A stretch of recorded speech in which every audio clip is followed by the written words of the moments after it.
Kesatuan hakikat dan relasi kasih dalam Trinitas menjadi dasar bagi kehidupan iman Kristen, di mana Allah bukanlah keberadaan yang statis, tetapi keberadaan yang dinamis dalam kasih yang terus-menerus memberi hidup.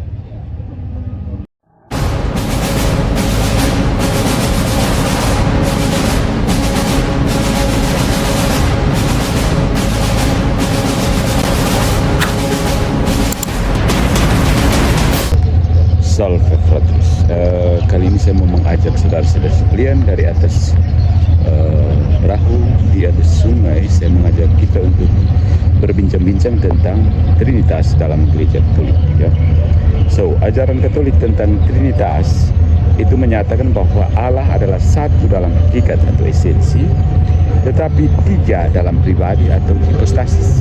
Ya. Bapa, Putra, yaitu Yesus Kristus, dan Roh Kudus. Ya. Ketiganya bukan tiga Allah, tetapi satu Allah yang sama dalam keberadaannya, dengan setiap pribadi sepenuhnya Allah dan memiliki hubungan yang unik satu sama lain. Yang pertama, Bapa adalah asal mula segala sesuatu, tidak berasal dari siapapun. Yang kedua, Putra diperanakan oleh Bapa sejak kekal, bukan diciptakan. Dan yang ketiga, Roh Kudus dihembuskan oleh Bapa dan Putra sebagai kasih di antara mereka. Ya. Nah, Trinitas adalah misteri iman yang melampaui akal manusia, tetapi dapat didekati melalui wahyu dalam kitab suci dan ajaran gereja. Secara metafisik, hubungan antara Bapa, Putra, dan Roh Kudus dalam Trinitas dapat dipahami dalam tiga aspek utama: hakikat, esensi, pribadi, persona, dan relasi atau relatio. Ya. Nah, bagaimana penjelasannya Bapak Ibu Saudara-saudariku? Yang pertama, kesatuan dalam hakikat. Ya. Trinitas memiliki satu esensi ilahi yang tidak terbagi. Ini berarti bahwa ketiga pribadi bukan tiga substansi atau tiga Allah, melainkan satu keberadaan yang sama. Dan dalam istilah filsafat metafisika atau mistik, Allah adalah ipsum esse subsistens, keberadaan murni yang tidak bergantung pada apapun. Nah, ada distingsi di dalam pribadi.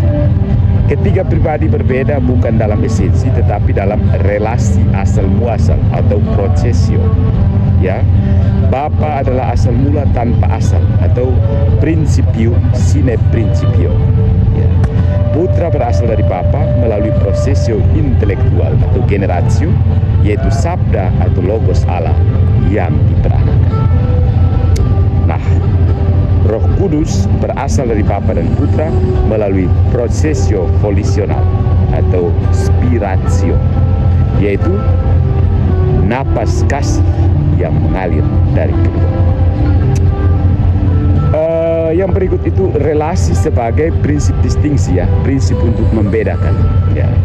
Dalam metafisika Trinitas, distingsi di antara pribadi-pribadi tidak berdasarkan substansi atau kualitas, tetapi berdasarkan relasi subsistens, relationes subsistentes. Relasi ini bukan aksiden seperti pada makhluk ciptaan, tetapi bagian dari keberadaan Allah sendiri. Bapa mengacu kepada Putra sebagai yang menghasilkan atau paternitas, dan Putra mengacu kepada Bapa sebagai yang dihasilkan atau filiatio, dan Roh Kudus mengacu kepada Bapa dan Putra sebagai napas cinta atau processio spirit spirationis, processio spirationis. Nah, secara sederhana Bapak Ibu Saudara-saudari, dalam ontologi Trinitas, ontologi Trinitaris, ya, Bapa adalah sumber keberadaan Putra, dan Bapa itu adalah sumber keberadaan, Putra adalah ekspresi sempurna dari Bapa, dan Roh Kudus adalah relasi kasih yang menyatukan keduanya. Namun karena mereka memiliki satu hakikat yang sama, mereka tidak dapat dipisahkan dalam tindakan ilahi atau opera trinitatis ad extra sub indivisa. Ya, setiap tindakan Allah keluar dilakukan oleh ketiga pribadi bersama-sama. Nah, pendekatan ini saudara-saudari menunjukkan bahwa Trinitas bukan sekedar doktrin teologis, tetapi kebenaran metafisik tentang Allah sebagai actus purus. Ya, keberadaan yang murni dan dinamis dalam relasi cinta kasih. Dari perspektif logika berpikir, ajaran Trinitas dapat dianalisis dengan prinsip-prinsip dasar logika metafisik, terutama dalam kaitannya dengan kesatuan esensi dan distingsi pribadi tanpa kontradiksi. Yang pertama, prinsip identitas dan non-kontradiksi. Allah adalah satu dalam hakikat, A sama dengan A. Allah adalah tiga dalam pribadi, Bapa sama dengan Putra, Bapa tidak sama dengan Putra, tidak sama dengan Roh Kudus. Jadi tidak ada kontradiksi karena satu dan tiga tidak berbicara dalam kategori yang sama. Ya, satu dalam esensi atau metafisika keberadaan ousia yang disebut ousia. Tiga dalam relasi pribadi atau hipostasis. Jadi satu ousia, tiga hipostasis. Nah, ini mirip dengan konsep satu kesadaran yang dapat memiliki tiga mode keberadaan tanpa kehilangan kesatuan. Mirip ya, tapi tidak sama. Yang kedua ada prinsip distingsi relasional. Ya, dalam logika metafisika sesuatu dapat berbeda tanpa menjadi substansi yang terpisah. Ya. Distingsi dalam Trinitas bukanlah perbedaan substansi, melainkan perbedaan relasional. Ya. Bapa adalah Bapa karena memiliki relasi sebagai asal. Putra adalah Putra karena diperanakan oleh Bapa, dan Roh Kudus adalah Roh Kudus karena berasal dari Bapa dan Putra sebagai cinta. Cinta yang dihembuskan inspirasi. Nah, distingsi ini tidak mengganggu kesatuan hakikat karena relasi bukan sesuatu yang berdiri sendiri, subsistens, melainkan keberadaan dalam satu hakikat yang sama. Yang berikutnya adalah prinsip kausalitas dan procesio. Ya. Dalam pemikiran Aristotelian Thomistik, suatu akibat memiliki prinsip asal atau principium. Bapa adalah asal tanpa asal, principium sine principio. Putra berasal dari Bapa dalam tataran intelektual, procesio sebagai verbum atau sabda, dan Roh Kudus berasal dari Bapa dan Putra dalam tataran kehendak atau procesio sebagai amor atau kasih. Ya. Nah, karena prosesio ini berada dalam keberadaan ilahi yang tidak terbagi, ketiga pribadi tetap satu hakikat. Masih dalam prinsip logika ada prinsip analogi dan kesatuan operasi. Trinitas dapat dianalogikan dengan jiwa manusia menurut logika entis, analogi entis. Akal, yaitu Bapa, memahami dirinya dan melahirkan sabda atau putra. Dari pemahaman ini lahir kasih, Roh Kudus.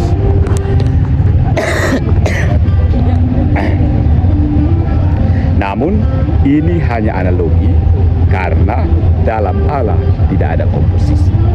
Bapa, Putra, dan Roh Kudus tidak terpisahkan dalam tindakan ilahi. Opera Trinitatis ad extra sum indivis.